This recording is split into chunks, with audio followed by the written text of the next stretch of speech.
Hello everyone. Hello, YouTube. What's good? We are dropping another video. Kjo dropped a video covering the LCS team. And this is my region. This is my region. I love the LCS. I'm just kidding. But like, I fuck with the LCS. You know what I'm saying? I'll be watching the LCS. I know, like, I mostly watch the LCS. You know what I'm saying? So let's hear what they want to talk about. They have he brought Azael.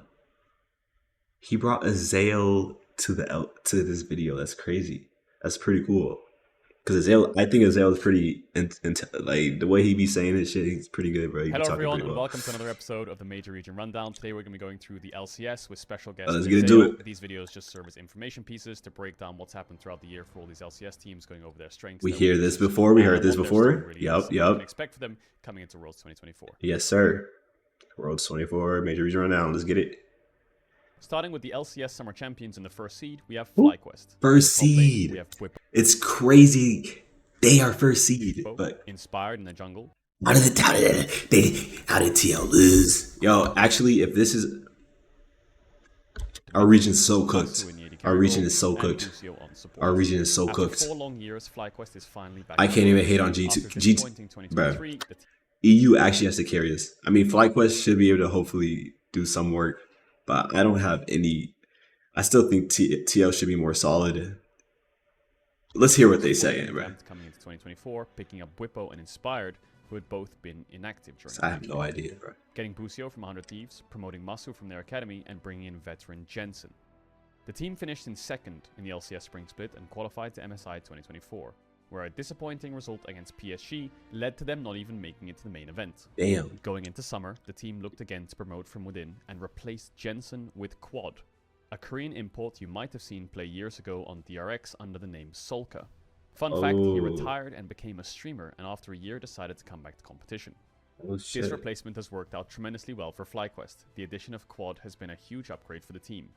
In summer, the team was convincingly a top 3 team, and they really leveled up when it came They're not talking about the Cloud9, fighting with Team Liquid in a super close 5-game series, and then coming back from the lower bracket to shock everyone with an insane 3-1 win upset over Team Liquid to become the last LCS champions ever. And the game ended in, of course, the most LCS fashion ever, with the minions finishing the game. I said LCS Inspired is definitely the player to talk about on this team. He might just be the best Western jungler this year. He absolutely gapped in the finals of the LCS, and that got him the finals MVP. Now, Inspired is a player that a lot of people regard as a selfish carry player who farms a lot and tries to get himself ahead, and that nets good carry performances. But interestingly enough, he was playing a lot of Ivern and Amumu and Maokai towards the end of the split, so he's definitely got a diverse playstyle, and I think people shouldn't sleep on him as one of the best junglers at the tournament for the West. FlyQuest is a very skirmish-heavy team, and Whippo is an absolute psychopath who leads the charge. He has a very volatile playstyle, and when it doesn't work out, it can look kind of bad. But when it does, he can absolutely take over games, giving the team a lot of direction. Well said, very well said. And contesting very heavily on objectives. NA's second seed is Team Liquid. In the top lane, we have Impact. In the jungle, we have General Umti. This is just our second team, we have I guess. Appa. At AD carry, we have Yeon. And support, this team is cracked, but it's just our second team, I guess. Remember 2023, it didn't end well for Team Liquid, despite being able to find... I felt like Team Liquid should be so good. Appa and qualifying to Worlds, the team went 0-3 in Swiss and was knocked out of the World Championship by GAM. Coming into 2024, and to the surprise of some, Team Liquid actually held onto their academy prospects Appa and Yeon, alongside veteran and former Worlds winner Core JJ, and instead replaced their top side, bringing back Impact to replace Summit and bringing in Umti from the LCK to replace PO's Academy by GAM. Coming into 2024, the team Summit was on this team. In up in the spring. They did show promising signs, however, and they definitely run to win the. However, but they really ramped up in the spring playoffs as the. My bad. Let me. Top side, bringing back Impact to replace Summit and bringing in Umti from the LCK to replace POSIC.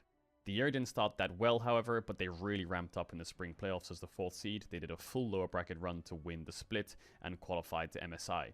At MSI and EWC, the story was more or less the same for them. They convincingly beat Fnatic. They did show promising signs, however, and they definitely pushed the reigning world champions despite losing. Summer was dominant domestically, which made the end of the LCS a disappointing end for them, as they lost the championship in such a crazy fashion like we talked about. If not for those damn minions, they would have taken the series to 5, and maybe they could have clutched it out.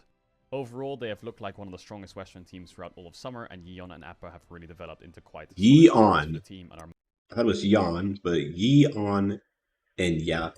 Much better than they were last year, in my Maybe opinion. it's for fun. Impact won the MVP award and is definitely, alongside Core JJ, a duo that is bound to find success. You can expect high highs from Team Liquid. I think the loss in the finals really left a sour taste in fans' mouth, but overall, their summer has been flawless. Except they lost the title. Damn.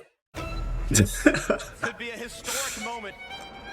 Yeah, League of Legends East. that is how it be. Then we have NA's third seed, 100 Thieves. We have Sniper in the top lane, River in the jungle, Quid in mid lane, Tomo at AD carry, and Ayla in support. Going into 2024, 100 Thieves made it very clear that they were going for a Not a developmental fan, roster. They but built this turned roster out. around mid laner Quid, who had already played for 100 Thieves in summer 2023 after acquiring him from Genji Academy. They brought up Sniper to the main team, who is just 17 years old and has been signed to the organization since the age of 15 and first hit Challenger when he was 12. Rounding out the bot lane with Meech, who came from the amateur circuit, and Ayla from EG.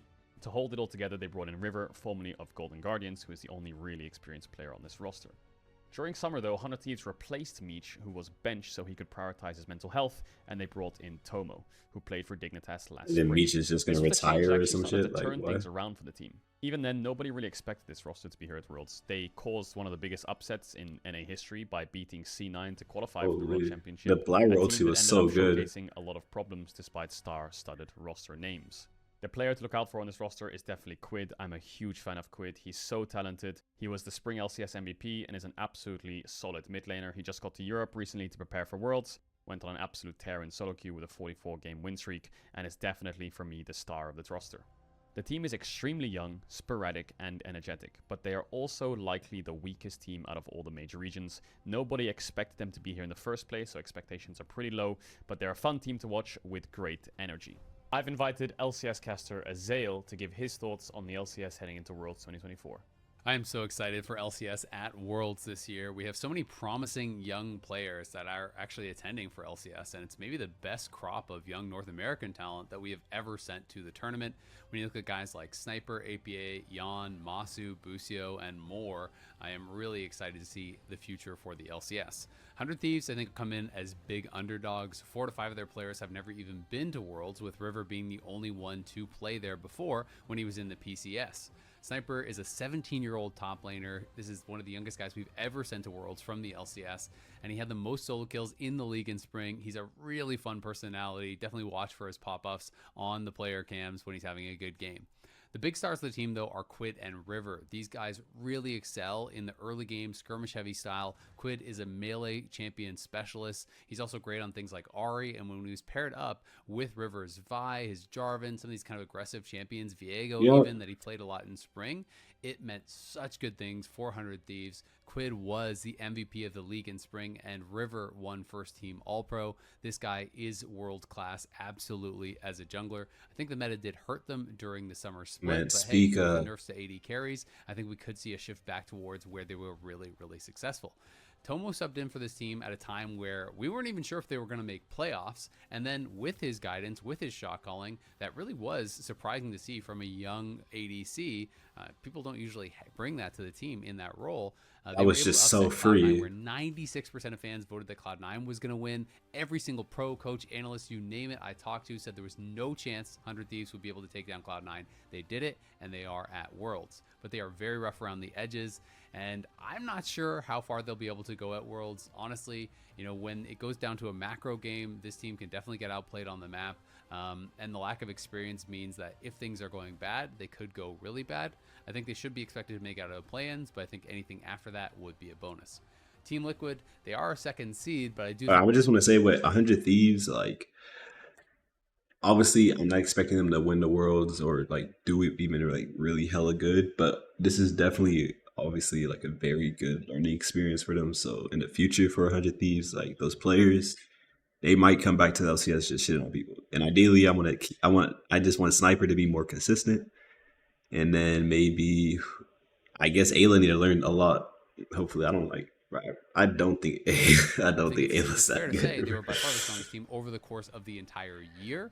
They But other looked than that, really good, you know, internationally. when Tomo's they've gone pretty there. They solid. almost took down T1 twice in series. They crushed Fnatic in back-to-back series as well. And Impact is having maybe the best split of his entire LCS career, a decade into it, and he was the runaway MVP for the league. No one else was even close or even in the running, honestly. Has been setting up the team well, and APA and Yon have developed so quickly as really, really good carries. APA didn't get a single vote for All-Pro last summer or this spring, and then he was first-team All-Pro alongside Jan this summer. They really have been performing very, very well. They can play the map well. They know how to push advantages. They know how to take over enemy territory when they are in that lead. And Core JJ is, I just think, one of the smartest support players in the world. Every pro you talk to just Core JJ's always been so good. I think Vulcan, bro, there was a time where people were saying Vulcan is better than Core JJ when they were with Danny and JoJo Pune and all that shit and some shit like that. Bro, Core JJ has been so good. I mean, it's like it's easy to see it now, I think, but like he's just always been so good. So having him on your team is just Jan is so lucky. I feel like I don't know. There's one ward you need to play. Core JJ is so you need good. To get down on the map, and you're just hoping someone's not going to be there. Then you can guarantee Core JJ is going to be in that brush to ruin your chances of getting that done. I think anything less than a quarterfinals appearance for this team is a big disappointment because they've been working so incredibly hard to going to be in that brush to ruin your chances of getting that grand finals. I think anything less than a quarterfinals appearance for this team is a big disappointment because they have been working so incredibly hard. This guy has pretty high quarterfinals appearance. Okay. Appearance just means like you make it to quarterfinals. So obviously like it's not but I forget how hard the group stage is. Oh yeah, last time they lost to GAM. Yeah, quarterfinal appearance should definitely be to really prove that they can take down an LCA or an LPL team and be respected globally, for their skill. Yep. FlyQuest, I think they're a little bit harder to predict because in the LCS finals, and it's really that entire weekend, it just felt like they were peaking at the right moment. Bwipo turned up in a way that I haven't seen from him this entire year. I think he played some of the best league of the entire year on that weekend and really was a massive X factor for the team. I think that 1 week, I'm kind of making this video a little longer. I'm sorry for talking, or am I? I don't know. I'm sorry. If you're trying to watch it, I'm sorry. Anyways, but there's this one part where like Inspired almost, they talked about it on stage with I think it was a Cloud9 game with Spawn, and basically Whipple was like Sion top and Inspired was Lilia, I think, and then he's like invading the red and he could get hella camps if he just farms, and then after that they probably bot reviewed it that game, and then he just locked in. And I feel like he always had that aggression. That's why throughout the year it seemed like he just kept getting caught out, but he just needed his plays to click with like the rest of the team, and I think I would say like obviously he worked on that, right? Because they're winning games and he's shitting on people, right? But it's like it's not like he just needs to click that. He probably worked on hell other. He's just doing his shit, bro. That's he popping off. That's what's up. If you haven't watched in spring, you're probably thinking, well, isn't that how they normally play? They play through Bwipo. He plays these carries. It's not really anymore. In Summer Split, it was much more about Quad and about Masu. These guys have developed into the big stars of the team, the big carries of the team. Masu. I'm not gonna lie, I'm trying not to like Masu, but he's pretty solid, bro. He's pretty solid. I don't know. I'm a hater, bro. I'm really a hater. But he's pretty fucking solid. I was hating on his FlyQuest bot lane so hard. And honestly, I was more hating on Busio more than Masu. Masu pretty solid. But I was hating on Busio, but he improved a lot. I don't know. Because when he was with Double Lip, I thought he was just AFK. And then now maybe Inspired like yelling at him to do something. And he's learning, bro. Western jungler right now. This guy can play every single style, whether he's playing Lilia and power farming, whether he's playing Ivern, whether he's playing a Mumu or Lee Sin. He really can make it work for the team. And he has so much faith now in Masu and in Quad that they can get it done if he gets them an advantage. So he's willing to play that facilitatory role, which I think has made this team much more dynamic and has made them. Look at Vulcan just being useless at full HP really and then does this useless as engage. You saw that shit? Y'all saw that shit, right? And MSI. So if pitiful, and then now we just lost. Then Cloud9 just lost the best ADC. Yeah, they should have put that nigga on a 10-year contract. Oh, they just lost such a cracked ADC because they want to keep Vulcan, because they want to keep English or something. Like, bro, Vulcan. Oh my god. So Cloud9, I know this is not part of the video, but Cloud9, they're about to pick up Sven. You know what I'm saying? They're about to pick up Jensen, bring his ass back. Can really come together and perform. Eminence, they're about to bring back Fudge. I think, they could maybe get through that Swiss stage, but I'm just not sure if we're going to see that same FlyQuest that we saw on finals weekend, because I didn't feel like we saw them play to that level for most of the year, and that's my big question. Either way, I'm super excited for the LCS going into Worlds this year, and I think if you're an LCS fan, you should be too. Thank you guys for watching this major region rundown for the LCS, and massive thank you to Azael for You silver participating in the 3 video. I hope you learned a little bit more about the LCS heading through. That's what's up, gang. You used to be pro. And I'll see you on the next one. That was private. I'm hearing it now. We silver 3. We up. We up. And thanks for watching, y'all. I hope y'all enjoyed this video. That video is over. Ooh. Like, subscribe. Cheese and bacon if y'all like sandwiches or something. Have a good day.